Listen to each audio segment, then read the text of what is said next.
D. We're back, we're bad, and we're ready to do it all over again. So hang on to your joysticks and stand by to be zoned. I'm gonna take you to a place you've never been before. It's a dream. We're 3 minutes away from We're now in the approach phase. Everything looking good. 31 seconds, and we're Still looking very good. Play it. Zone. Play it. Zone. Play it. Play it.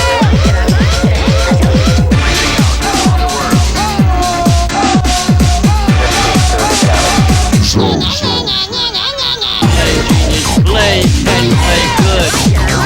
The very latest information on an amazing phenomenon. Into other worlds.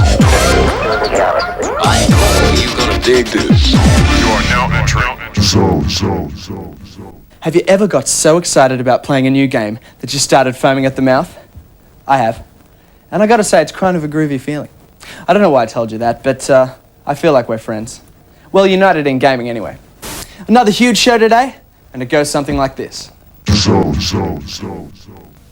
Coming at you this week on The Zone, we got all the fun of the fair and then some more. From a galaxy just around the corner, the Super Empire strikes back.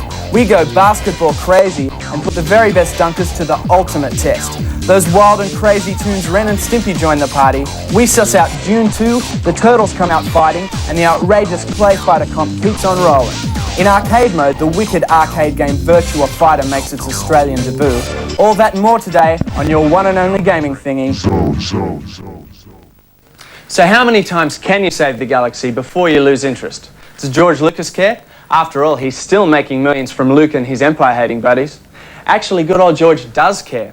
He's a ledge, an explorer of all sorts of entertainment on all sorts of systems. So when he brings out a game, particularly one involving the old gang, we had no choice but to bring back the Zone's Galaxy Busters, Amos Wong and Tim Smith to do it all again, one more time. The sequel to Super Star Wars is tougher and bigger, although the structure of the game hasn't changed drastically. Sprites and backgrounds are well drawn, and there are good touches to the characters if you leave them hanging around for too long. Each level is based pretty much on the storyline of the movie. The action is divided up into 19 different stages, each with a different element of gameplay. There's platform stages, excellent Mode 7 flying stages with the Millennium Falcon, Snowspeeder and X-Wing, as well as sideways scrolling shooting. Tunes from the movie have been faithfully reproduced, and the sound effects are really chunky, especially the Imperial Walker's guns, so make sure your Super Nintendo's pumping through the stereo. One thing for sure though, even on easy the game is very tough, making it too difficult perhaps for first-off gamers. But if you do consider yourself a rock-hard player and want more of what Super Star Wars offered, then Super Empire Strikes Back will certainly give you more than a mouthful until the Super Return of the Jedi. I'd give it an 85. Those used to playing Star Wing will find the Millennium Falcon controls clumsy. Gripes aside, this game will definitely keep you occupied for a while. I'd give it an 85. It's different. That's a matter of opinion. I don't know. What do you think? I like it. I told you. Each show, we're giving you 3 chances to catch the password. That's value for money or what? To enter the comp, you need to take note of the passwords each week on The Zone and take a real close squiz at NMS Mag for all the other details. And then, if the great gaming god is smiling on your system, you could be one of 2 lucky gameheads travelling Air New Zealand to the US of A for a major tour of Ocean software. Just another excellent reason why you should lock into Zone. Here's some Zone terminology for you. Everyone wants to know what a bit is. Well, a bit's less than a byte, unless of course you're hungry where a byte's much better. But all you've got to remember is the more bits, the better. Zone.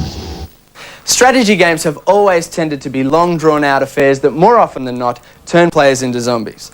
And to make things worse, to become a good strategist, you require a good brain.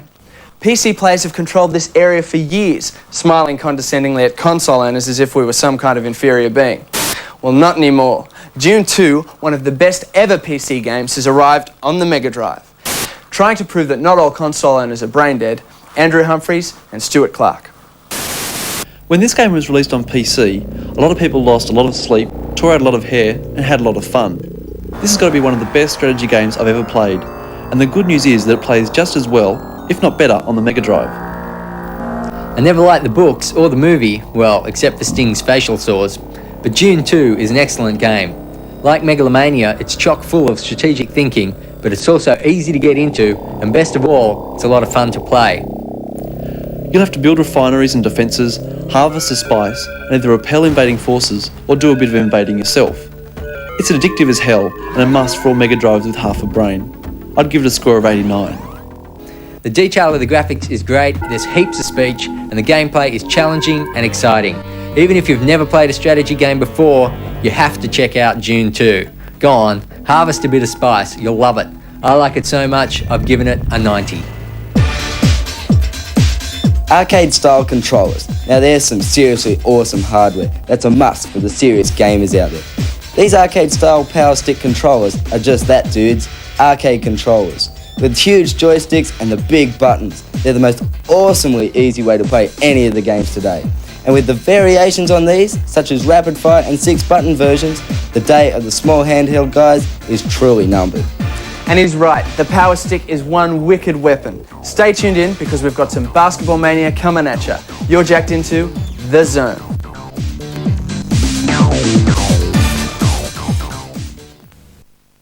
Sega has created a virtual world called the Net. Imagination drives the Net. Game power fuels it. Sadly, its very existence is under threat. Rogue gamers dedicated to evil want the Net for their own. The threat is real, but with your help, Sega can save the Net.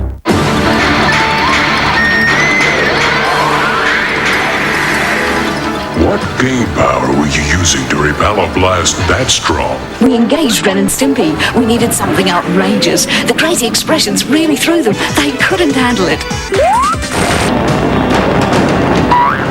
Clearly, we are dealing with a new breed of ring. What's it concentrating on? They're tapping into our game power.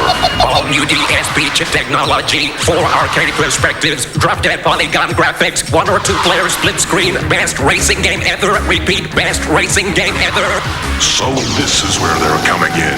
Gamers, we need surprise. We need something big. I mean a health transfer. To become supersonic, once you've got all 7 Chaos Emeralds and have collected over 50 rings, jump up. While still in the air, press up again, and you'll transform into supersonic. We're all gamers. We have to go in.